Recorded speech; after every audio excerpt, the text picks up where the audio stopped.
Bueno, y hay un estudio que dice que el 87% de los pacientes tratados con cannabis farmacéutico redujo sus convulsiones. Y para hablar sobre este tema estamos con el doctor Diego Sarasola, que es psiquiatra, especialista en neuropsiquiatría y neurociencias, director del Instituto de Neurociencias Alexander Luria.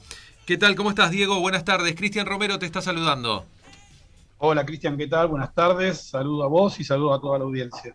Un placer escucharte. Bueno, y estamos interesados, en este estudio, ¿no? Que dio que el 87% de los pacientes tratados con cannabis farmacéutico redujo sus convulsiones. ¿Esto es así? Sí, en realidad es un estudio de farmacovigilancia, ¿sí? Ajá. Es un estudio hecho en pacientes del mundo real, tratados con esto, con bupidiol, y en esos pacientes se observó como observación secundaria este grado de eficacia. ¿Por qué aclaro esto? Es una cuestión técnica, pero técnicamente no es un estudio de eficacia específicamente, Ujú. sino lo que nosotros llamamos observación en mundo real. O sea, muchas veces los estudios científicos marcan algo y el paciente de carne y hueso marca otra cosa. Este estudio marcó la seguridad de la droga y aparte en ese grupo de pacientes de este estudio en particular, un marcado descenso de las convulsiones, lo cual siempre es una excelente noticia. Ujú. ¿Esto podría llegar a reemplazar otra medicación, por ejemplo, puede llegar a ser un poquito más dañina? No, es una muy buena pregunta. Todos los estudios hechos con cannabidiol, que es el derivado de la planta de cannabis, son estudios que se llama add-on. Esto es, en pacientes con epilepsia refractaria, aquellos que no habían respondido a la terapéutica habitual, se le agrega el cannabidiol, no se saca. Ajá. Es cierto que después, en algunos casos muy específicos y siempre con la supervisión del médico, esto es muy importante, algunos pacientes han logrado, tenemos reportes que han logrado bajar un poco la dosis de los otros fármacos, pero técnicamente siempre que se usa el derivado de cannabis, con bupidiol en este caso, es agregado a la terapéutica anterior. Ujú. Se entiende. ¿Cuántos tipos de epilepsias tenemos? No, epilepsia hay un montón, son más de 20, 30, porque epilepsia es un síntoma de una enfermedad subyacente, Sí. ¿sí? En este caso, la epilepsia refractaria no es que sea un tipo característico de epilepsia de una enfermedad, sino es aquella epilepsia de cualquier tipo que no responde al tratamiento con dos drogas, Ajá. ¿sí? O Se sea, no es que entiende. sea un tipo específico de epilepsia. Por ejemplo, puede tener epilepsia generalizada, epilepsia focal. Esto no, esto hace alusión a aquella epilepsia que no tiene respuesta al tratamiento. Ujú. Y estamos haciendo alusión también a la convulsión en sí por epilepsia, ¿no? Claro, exactamente. O sea, las epilepsias pueden descargas generalizadas que pueden o no tener convulsiones generalizadas. En este caso puntual, sí, pero no son sinónimos. Convulsión de epilepsia, son cosas distintas. Es una cosa técnica, pero lo importante que tiene que saber el oyente, creo yo, es que con estos derivados del cannabis lo que hay es una nueva herramienta terapéutica. Digo nueva, si bien hace ya algunos años que está, Ujú. sigue siendo algo relativamente novedoso e implantado por parte del médico especialista, que hoy tiene un producto de calidad farmacéutico que se le permite asociar a las otras drogas ya existentes. ¿Y los médicos, tus colegas, ya lo están implementando esto? Sí, como en todo, hay que dar más afirmación. Este tipo de programas, lo bueno que tienen también es que eh, dan una imagen realista. Recordemos que con el cannabis a veces también se habla demasiado, que sirve como para demasiadas cosas y esto tampoco es del todo correcto. Claro. De hecho, los epileptólogos en los congresos de epilepsia, Y que hay, eh, disculpa, sí, hay gente que le sirve y hay gente que no, al menos desde la experiencia que he tenido en otras enfermedades como el cáncer, hay gente que ha reportado que le sentía alivios en los dolores y hay gente que no sentía nada. Me parece que también puede ir con el paciente, ¿no? exactamente, es muy importante eso porque eso es lo que pasa siempre en medicina. Ningún remedio sirve para todo y ningún remedio cura al 100%. Ninguno los Ujú. usamos. Hay gente que le duele la cabeza, toma naproxeno y se le pasa, y otros que necesitan otros remedios y otros que no responden ni a cuatro remedios. Claro. Esto es lo mismo. Lo que hay que entender, tu pregunta encierra algo que para mí es clave, que es Ujú. entender que este derivado de cannabis no se plantea como algo mágico, es una herramienta más.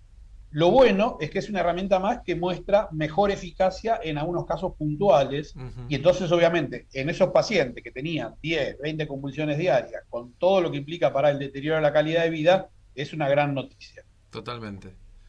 Totalmente. Y un 87% es un número también bastante elevado, ¿no? Me imagino, para la medicina. En esta observación que vimos nosotros es un número bastante elevado, sí, exactamente. Este es un estudio que se sigue haciendo porque en realidad forma parte de un plan que tiene que ver también con el cuidado del paciente. Como son moléculas relativamente nuevas, también es importante ir recabando datos de cómo les cae, si les genera un problema de salud o no, porque ninguna molécula es absolutamente inocua, ¿sí? Entonces, este estudio tiene ese poder. Se llama estudio prospectivo, que dice que hacia adelante se siguen recabando datos. Perfecto. Diego, te hago una consulta y quizás, bueno, tiene que ver con el tema, pero no profundamente con el tema. ¿Cuándo un padre o una persona se tiene que alertar, entre comillas, porque digamos, su allegado puede tener una epilepsia con ausencia? Viste que hay mucha gente que se queda, por ejemplo, mirando y no responde. ¿Cuándo me tiene que llamar la atención de que es algo particular, una distracción, o que realmente está teniendo un episodio o que puede llegar a tener un episodio como para consultar a un neurólogo? Bien, es una muy buena pregunta. En realidad, eh, cuando la persona está como desconectada, ¿sí?